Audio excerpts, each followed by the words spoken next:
Hai teman, kembali lagi bersama saya yang akan membacakan novel yang berjudul Terpaksa Menikahi Pak Ustadz. Baiklah, seperti biasa, sebelum memulai, saya ucapkan terima kasih kepada teman-teman yang sudah bergabung, sudah mengklik tombol subscribe. Saya ucapkan selamat datang dan terima kasih bagi teman-teman yang telah mendengar membacakan. Saya doakan semoga diberikan rezeki yang lancar dari Tuhan Yang Maha Esa, serta kepada teman-teman yang belum atau baru bergabung, saya mohon bantuannya untuk klik like, komen, dan subscribe. Saya doakan juga kepada teman-teman semua diberikan kesehatan. Baiklah, langsung saja kita mulai. Bab 37. Alika merasa kesal karena ia tidak bisa bertemu dengan Haura dan Sarah hari ini. Terpaksa ia berdiam sendiri di rumah. Rasanya sangat membosankan karena Alika dari dulu tidak suka berdiam diri di rumah. Tapi karena Syafiq meminta, perempuan itu tetap di rumah.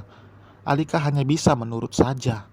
Beruntung karena ia kini sudah bisa menggunakan ponselnya lagi, meskipun nomornya sudah diganti. Bahkan ia juga sudah menghapus sosial media miliknya dan mengganti dengan yang baru. Alika langsung menghubungi kedua temannya lewat panggilan video. Lah, gue kira siapa tiba-tiba video call, seru Cynthia saat panggilan video tersambung. Norma masih belum bisa mengangkatnya. Gue ganti nomor, Sin. Gimana keadaan lo? Tanya Alika. Lumayan lah, tapi kadang sakitnya masih kerasa, papar Cynthia. Maafin gue ya, karena gue kalian jadi kecelakaan, sesal Alika. Santai aja kali. Semua ini emang musibah, bukan karena salah lo, sahut Cynthia. Cynthia menceritakan semua pada Alika mengenai laki yang menjadikan Alika sebagai bahan taruhan. Mendengar itu, Alika tentu merasa kecewa dan sakit hati, tapi hanya sedikit karena sudah tidak ada lagi rasa di hatinya untuk lelaki itu. Namun tetap saja, apa yang dilakukan laki itu melukai harga diri Alika. Ia tidak akan pernah mau lagi berhubungan dengan laki. Dulu memang Alika berniat mempertahankan hubungannya dengan lelaki itu, meskipun status Alika sebagai istri orang lain. Tapi sekarang Alika tidak lagi menginginkan itu. Sudah cukup baginya memiliki Syafiq. Saat ini suaminya adalah sumber kebahagiaan untuk Alika. Kalau aja gue gak dijodohin, mungkin gue jadi korbannya dia. Entah gue bakalan diapain, tutur Alika. Udah, lo jangan sedih gitu. Lo beruntung karena bisa lepas dari laki. Untuk lo udah nikah, pas tahu bajingannya dia. Cynthia berbicara sambil menatap iba pada temannya yang memasang wajah kecewa. Bukan karena dipermainkan laki, tapi kecewa pada dirinya sendiri karena tidak bisa tahu niat buruk lelaki itu padanya. Buat apa gue sedih? Cuma karena dia? Enggak banget. Kenapa semua sosmed lo bersih semua? Tanya Cynthia. Sengaja gue takut kena ain, ungkap Alika. Dahi Cynthia berkerut. Apa itu ain? Tanyanya. Alika menjelaskan apa yang diketahuinya soal ain. Selagi ia tahu soal kebaikan, ia juga akan mengajak teman-temannya meskipun ia tahu Cynthia sangat jauh dari agama, bahkan lebih parah dari Alika. Cynthia bahkan tidak tahu cara untuk sholat. Selama ini orang tuanya selalu sibuk dengan dunia mereka masing-masing, hingga tidak peduli pada anak mereka. Meskipun Alika sering ditegur oleh ibunya agar tidak dekat-dekat dengan Cynthia dan Nurma, tapi Alika tidak mendengarkan. Ia tahu kedua temannya itu adalah orang baik meskipun pergaulan mereka bebas. Yang terpenting Alika tidak mengikuti pergaulan mereka. Lebih bagus lagi jika keduanya ditarik oleh Alika untuk menjadi lebih baik lagi. Wah, calon ustazah nih, goda Cynthia. Semua kata-kata itu gue kopas dari Mas Syafiq, aku Alika. Mata Cynthia langsung membulat. Mas? Mas Syafiq? Sejak kapan lo manggil Mas? Kayaknya udah ada kemajuan nih. Ya gue gak ada pilihan lain selain nerima dia. Dia juga orangnya baik, dan yang lebih jelas gak bajingan kayak si laknat laki itu. Cie, cepet-cepet deh lo punya anak, pasti gemesin. Secara laki lo ganteng dan gagah gitu, Lo juga lumayan cantik, puji Cynthia. Lumayan lo bilang. Gue udah kayak bidadari gini, lo bilang lumayan. Bilang aja lo iri, cibir Alika. Iya, gue iri. Tapi bukan karena lo cantik. Gue iri karena lo punya laki hot banget.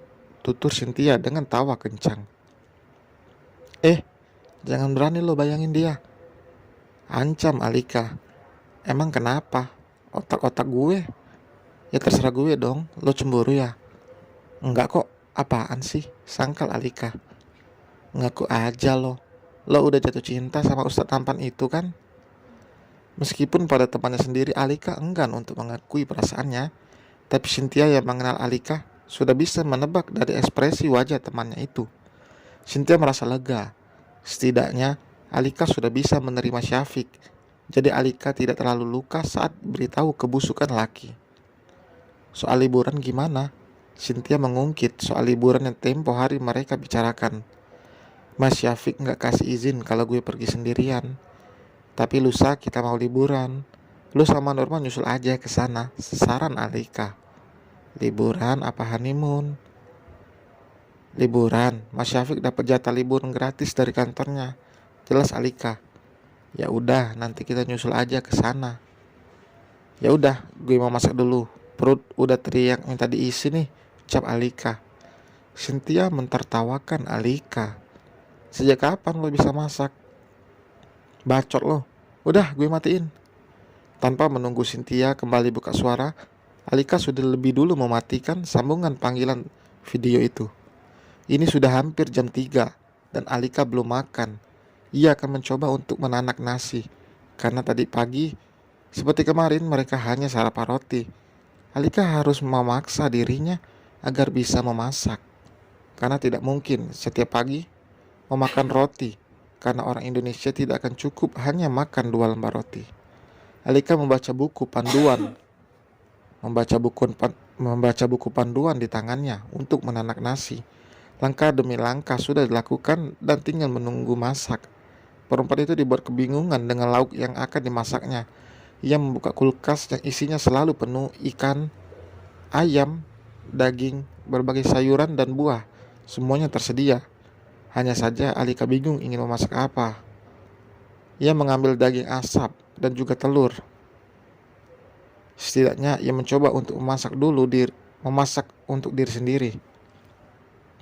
Ia mencampurkan cincangan daging asap ke dalam kocokan telur. Ia menambahkan sedikit kaldu jamur. Tidak ada kaldu ayam atau kaldu sapi yang biasa Alika lihat di dapur ibunya. Syafiq bahkan tidak menyediakan mie instan, hanya 2 atau 3 buah untuk 1 bulan. Ia akan membantu istrinya agar terbiasa hidup sehat. Apalagi perempuan yang berencana melakukan program kehamilan harus menjaga kebugaran tubuhnya sebelum hamil dan melahirkan. Lumayanlah, gak gosong kayak roti. Alika mengikik melihat telur yang baru saja dia masak. Ia berjalan menuju rice cooker. Matanya membulat saat melihat nasi yang terlihat lembek. Perempuan itu mendesak kecewa. Ingin membuangnya tapi sayang. Apalagi Syafiq pernah mengatakan jika tidak baik membuang makanan. Alika menaruh 2 centong nasi di piring berisi telur dadar itu, menuangkan kecap di atas nasi. Ia menikmatinya meskipun tekstur nasi tidak seperti bayangannya. Tapi bagi Alika itu cukup enak. Baru saja 3 suap ia mendengar deru suara mobil. Ia langsung berlari ke arah pintu dan membukakannya. Ia tersenyum lebar karena melihat suaminya pulang begitu awal. Dari kejauhan Alika bisa melihat suaminya melemparkan senyum.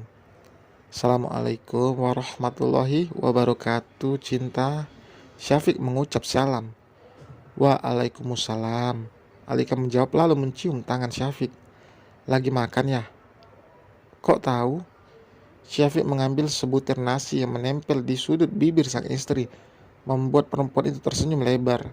Ia bahkan belum memasak untuk Syafiq karena berpikir lelaki itu akan pulang jam 4 atau 5. Ternyata pikiran Alika salah. Kenapa pulang cepat mas? Tanyanya lalu menutup pintu. Kebetulan habis meeting di luar dan udah gak ada kerjaan. Jadi mas langsung pulang. Jelas Syafiq Lelaki itu mengikuti langkah Alika ke dapur dan duduk di hadapan sang istri. Mau, Alika menyodorkan sendok berisi nasi dan telur itu pada sang suami. Tanpa menjawab dengan kata-kata, Syafiq langsung memakannya. Kok dimakan? Tadinya kalau mau aku buatin yang baru, tutur Alika. Mas udah makan kok, masakannya enak, puji Syafiq sambil mengancungkan 2 jempol di hadapan Alika. Tapi nasinya benyek. Padahal aku udah ikut langkah-langkahnya, ungkap Alika. Nggak apa-apa, mas mandi dulu ya. Syafiq langsung naik ke atas untuk memberitahukan diri. Ia tadi sudah dihubungi oleh ibu mertuanya yang sudah sampai dan saat ini ada di kediaman Kiai Abdillah. Mereka memang sengaja tidak langsung menemui Alika karena ingin mempersiapkan kejutan yang luar biasa untuk perempuan itu. Acara sudah ditentukan akan diadakan 3 hari setelah Syafiq dan Alika pulang dari liburan. Setelah makan, Alika langsung mencuci semua bekasnya. Ia akan memaksakan dan membiasakan diri untuk itu. Tidak seperti dulu jika habis makan, ia tidak peduli soal piring kotor yang baru saja dipakainya. Perempuan itu mandi lebih dulu sebelum menyusul suami yang sudah berada di kamar. Mas, nanti Cynthia sama Norma mau nyusul ke tempat kita liburan. Gak apa-apa kan? Tanya Alika yang baru saja selesai mandi. Ia hanya mengenakan handuk kimono. Merasa santai karena tidak seterbuka handuk yang biasa dipakainya. Syafiq mengalihkan pandangannya dari ponsel pada Alika yang berdiri membelakanginya. Perempuan itu sedang mencari ganti baju. Itu tempat umum sayang, siapa aja boleh ke sana. Beneran? Iya, kenapa mas harus larang? Lagi pula kamu kesana kan liburan bareng mas, nggak sendirian, sahut Syafiq. Ia berdiri dan berjalan ke arah Alika, melingkarkan lengan di pinggang ramping sang istri, membuat Alika terperanjat. Mas, bikin aku kaget aja, protes Alika. Lelaki itu tersenyum dan menenggelamkan wajah di leher istrinya sambil menghirup dalam aroma segar yang menguar dari sabun yang dipakai oleh Alika. Dan selesai teman, terima kasih telah membaca. Terus ikuti ceritanya. Jangan lupa like, comment, dan subscribe. Terima kasih.